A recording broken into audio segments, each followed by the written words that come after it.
सोलेंट to अनराइवल टांग set के इस एपिसोड को शुरू करने से पहले भाई लोग प्लीज इस वीडियो के ऊपर आप लोग एक प्यारा सा लाइक और एक प्यारा सा कमेंट कर दीजिए। तो चलिए अपने इस एपिसोड को शुरू करते हैं। इस एपिसोड की शुरुआत में हम देखते हैं कि हो याओ जो होता है ये डीटियान के सामने आ जाता है। तो याओ को देख के डीटियान कहता है कि अच्छा तो तुम ही हो वो जिसके लिए फॉर्चून बीस्ट ने अपना बलिदान दिया है। और इतना कह के डीटियान जो होता है अपने क्लोज से याओ को पकड़ लेता है। और इस चीज को देख के जॉन लाओ को याओ की चिंता होने लगती है और ये तुरंत ही आगे आने लगते हैं। तो याओ कहता है कि मैं भी नहीं चाहता था कि कुछ ऐसा हो। और इस चीज को सुन के जॉन लॉ भी काफी ज्यादा हैरान होते हैं। और यह कहता है कि हाँ ये सच बात है कि क्यूयर ने अपने आप को मेरे लिए सेक्रीफाइस किया है और मेरी सिक्स्थ सोल रिंग के अंदर बदल गई है। और मैंने भी फॉर्चून बीस्ट की जो पावर है उसे बॉडी के अंदर इंटीग्रेट कर लिया है। तो यहाँ तक कि अगर क्यूयर मर भी गई है लेकिन फॉर्चून बीस्ट की जो लेगेसी वो अब भी एग्जिस्ट करती है और डेस्टिनी की जो पावर वो भी कट ऑफ नहीं हुई है। लेकिन अगर मैं भी मर जाता हूँ तो फिर तुम्हें भी समझना चाहिए कि पूरे स्टारडुओ की जो डेस्टिनी है फिर वो भी कट जाएगी। तो इस चीज को सुन के डीटियान भी हैरान होता है और गुस्से से कहता है कि तुम ही हो वो जिसने फॉर्चून बीस्ट को सीड्यूस किया जिससे कि उसने अपने आप को सेक्रीफाइस कर दिया तुम्हारे लिए। फिर चाहे तुम इस पे विश्वास करो ना करो लेकिन यही सच्चाई है। और चिंता ना करो मेरे पास कई सारे तरीके हैं तुम्हें टॉर्चर करने के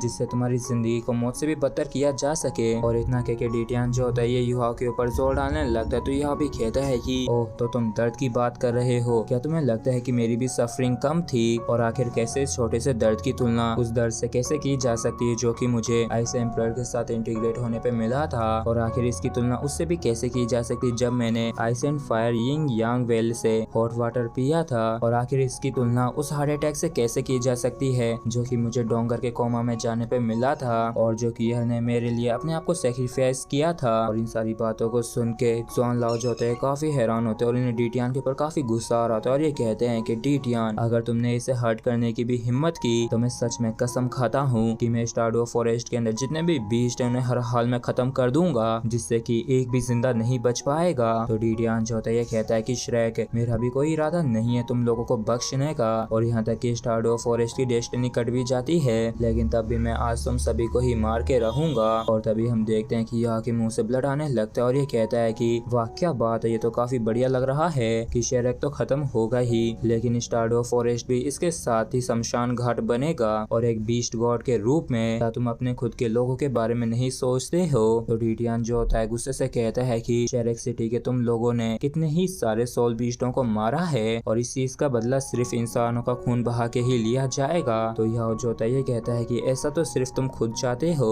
और अगर तुम बीस्टों को लेके नहीं आते हमारे ऊपर अटैक करने के लिए तो आखिर कैसे इतने सारे सोल बीस्ट यहाँ पे मरते लेकिन अब भी आधे से ज्यादा जिंदा हैं। और अगर तुम ऐसे ही जिद्दीपन से लड़ते रहते हो तो तब भी मेरे मरने से फर्क नहीं पड़ेगा कि स्टारडुओ फॉरेस्ट की डेस्टिनी कटती है या नहीं। लेकिन अगर तुम श्रेक सिटी को तबाह कर देते हो तो आखिर कितने ही सोल बीस्ट सरवाइव कर पाएंगे। और ओरिजिनली डोलो कॉन्टिनेंट जो है वो 3 एम्पायर से बिलोंग करता है। क्या तुम इस चीज को लेके श्योर हो कि तुम शेरेक सिटी को डिस्ट्रॉय करना चाहते हो? क्योंकि अगर शेरेक खत्म होता है तो स्टारडुओ फॉरेस्ट भी खत्म हो जाएगा लेकिन अगर तुम अभी रिट्रीट कर लेते हो तो अब भी उम्मीद बचेगी। तो यह की इन बातों पर डीटियान भी सहमत होता है और ये कहता है कि हाँ तुमने बिल्कुल सही कहा, अगर शेरेक खत्म होता है तो जहाँ तक है स्टारडुओ फॉरेस्ट भी इसके साथ ही खत्म हो जाएगा। लेकिन यहाँ तक कि अगर मैं अब भी पीछे हट जाता हूँ तो आज नहीं तो कल फ्यूचर में तुम इंसान हमें डिस्ट्रॉय नहीं कर दोगे क्या? क्योंकि तुम इंसान कभी भी सेटिस्फाई नहीं होते हो। और वैसे शुरुआत में तो तुम लोगों के पास सिर्फ कुछ ही सोल मास्टर्स थे लेकिन अब देखो चारों तरफ सोल मास्टर्स ही सोल मास्टर्स हैं जिस वजह से सोल बीस्टों के जो लिविंग स्पेस है वो कम होता जा रहा है। और अगर हमने तुम इंसानों की इवोल्यूशन को नहीं रोका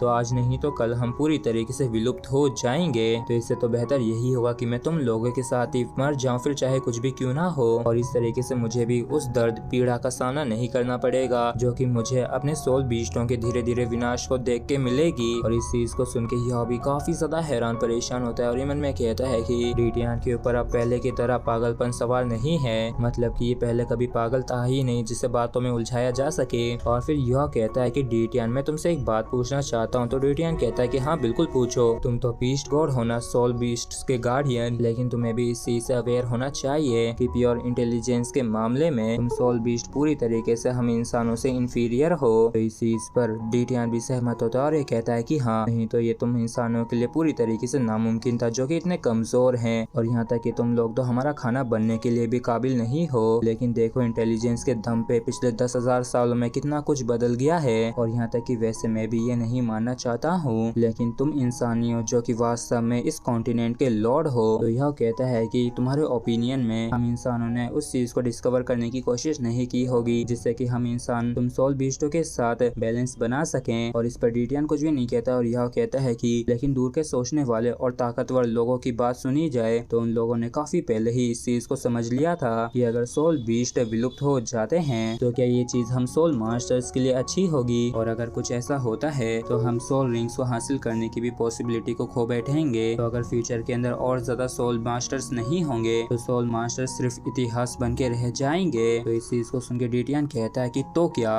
तुम इंसानों के पास कोई ऐसा तरीका है जिससे कि सोल मास्टर के लालच को रोका जा सके। तो यह कहता है कि ऐसा तो कोई सा भी रास्ता नहीं है और सभी जिंदा क्रिएचर्स के अंदर लालच होता है और कोई भी ताकतवर बनने की अपॉर्चुनिटी को अपने हाथ से ऐसे नहीं जाने देना चाहता है। अगर इंसानों के लिए ये उम्मीद लगाना भी नामुमकिन हो उन्हें अब कोई भी सोल रिंग नहीं मिलेगी तो इनके जो इंटरेस्ट की प्रॉब्लम होगी वही इसके इंटरेस्ट को रिसॉल्व करेगी। और जैसे डिटियन सुनता है कि इंटरेस्ट इसे सॉल्व कर सकता है, इस चीज को सुनकर ये चौंक जाता है और तभी यह चौथाई अपनी पावर को यूज करता है और तुरंत ही अपने अंदर से स्नो प्रिंसेस को बाहर निकाल लेता है, जो कि वाकई में काफी लंबे समय बाद हमें देखने को मिली है। और स्नो प्रिंसेस को देखते डिटियन के काफी तगड़े वाले होश उड़ जाते हैं और जब डिटियन हैरान हो ही रहा होता है तो यह कहता है कि मैं एक यूनिक सोल मास्टर हूँ और मेरे पास ट्विन मार्शल सोल्स हैं और ये मेरी सेकंड मार्शल सोल की स्पिरिट सोल है। और तभी हम देखते हैं कि स्नो एम्प्रेस जो थी वाकई में काफी खतरनाक तरीके से डिटियन के ऊपर अटैक कर देती है, लेकिन हम देखते हैं कि डिटियन को कुछ भी नहीं हुआ होता है और ये काफी हैरानी के साथ कहता है कि ये तो स्नो एम्प्रेस है, तो क्या तुम वही स्नो गर्ल हो? लेकिन आखिर ये कैसे पॉसिबल हो सकता है और आखिर कैसे ये स्नो गर्ल तुम्हारे पास है और आखिर तुम्हारा इसके साथ क्या रिलेशनशिप है? और ऐसा दिखता है कि ये उसकी सोल और माइंड है। यह बताता है कि स्नो एम्प्रेस की जो सिचुएशन है वही हम इंसान और सोल बीस्टों के बीच की जो फ्यूचर है उसकी एक उम्मीद की किरण है और मेरी मुलाकात इससे उस समय हुई थी। जिसके बाद यह जो होता है ये सारी बातें इसे एक्सप्लेन कर देता है कि आखिर ये किन हालातों में इसे मिली थी। तो डिटियन कहता है कि लेकिन तब भी तुम फेल हो गए, जिस वजह से स्नो एम्प्रेस अपनी सोल को और माइंड को खो बैठी। और तुम जिन स्पिरिट सोल्स की बात कर रहे हो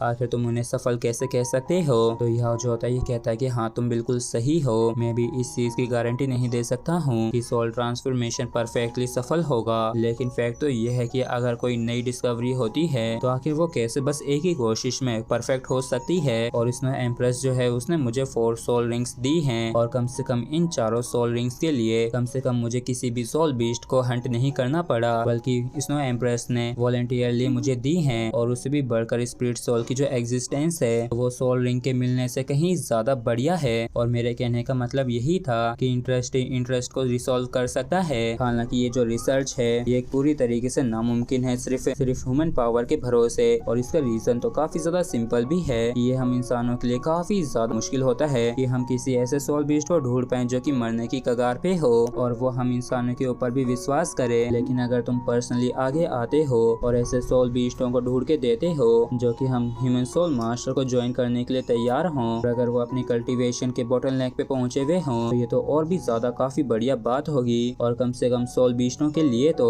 क्योंकि इस तरीके से वो लगातार जी पाएंगे। और अगर ये रिसर्च एक सफिशिएंट लेवल पे सफलता को हासिल कर लेती है तो शायद फ्यूचर के अंदर हम इंसान और सोल बीस्ट एक दूसरे के जान के दुश्मन नहीं रहेंगे, बल्कि एक दूसरे के ऊपर निर्भर होने वाले दोस्त बन जाएंगे। और अगर मैं इस रिजल्ट को हासिल करने में सफल हो जाता हूँ तो मुझे भी काफी ज्यादा संतुष्टि मिलेगी। तो डिटियन जो कहता है कि तुमने जो अभी कहा है तो वास्तव में मैंने भी ऐसा कुछ पहले कभी नहीं सुना है, और मैं ये भी नहीं जानता हूँ कि तुम इस तरीके से मुझे अपनी बातों में फंसा रहे हो। लेकिन अगर तुम मुझसे झूठ बोलते हो तो मैं हर हाल में शेरेक सिटी को डिस्ट्रॉय करके रहूंगा, फिर चाहे मुझे इसके लिए कोई भी कीमत क्यों ना चुकानी पड़े। तो यह पूछता है कि क्या तुम ये चाहते हो कि मैं तुम्हारे साथ स्टारडियो फॉरेस्ट जाऊं और स्पिरिट सोल्स की रिसर्च के ऊपर कोशिश करूं? तो इस पर डिटियन कहता है कि तुम्हें पहले एक्शन लेना ही होगा जिससे कि तुम इस चीज को साबित कर सको जो तुमने कहा है। तो इस चीज को साबित करने के लिए यह भी मान जाता है और ये कहता है कि ठीक है मैं ऐसा ही करूंगा। तो डिटियन कहता है कि ठीक है चलो मेरे साथ स्टारडियो फॉरेस्ट लौट चलो। तो यह जो होता है ये कहता है कि रुको जरा रुको। तो डिटियन इससे पूछता है कि आखिर आप तुम और क्या करना चाहते हो? और तभी हम देखते हैं कि यह काफी ज्यादा इमोशनल हो गया और इसके आंखों से आंसू भी आने लगते हैं और ये रोते हुए कहता है कि मास्टर, और फिर ये तुरंत ही मास्टर को ढोक देते हुए कहता है कि मास्टर ये जो सोल बीस्ट की टाइड शुरू हुई थी ये मेरी वजह से ही शुरू हुई थी, इसलिए सोल बीस्ट और ह्यूमन लाइफ के लिए मैं डिटियन के साथ स्टारडो फॉरेस्ट लौट के जाने के लिए मान गया हूँ, जिससे कि सोल्स के ऊपर रिसर्च को मैं अपनी जारी रख सकूं। और अगर मैं इसमें सफल हो जाता हूँ तो फ्यूचर में सोल बीस्टों और इंसानों को एक दूसरे की जान की दुश्मन बनने की जरूरत नहीं रहेगी, बल्कि ये दोस्त बन जाएंगे। और इस तरीके से युवा अपने मास्टर को गुड बाय कह देता है। और इसी के साथ फ्रेंड्स हमारे एपिसोड भी यहीं पे खत्म होता है। अगर आप लोगों को वीडियो अच्छा लगा है तो प्लीज चैनल को सब्सक्राइब और वीडियो को लाइक करना बिल्कुल भी ना भूलें। Thank you.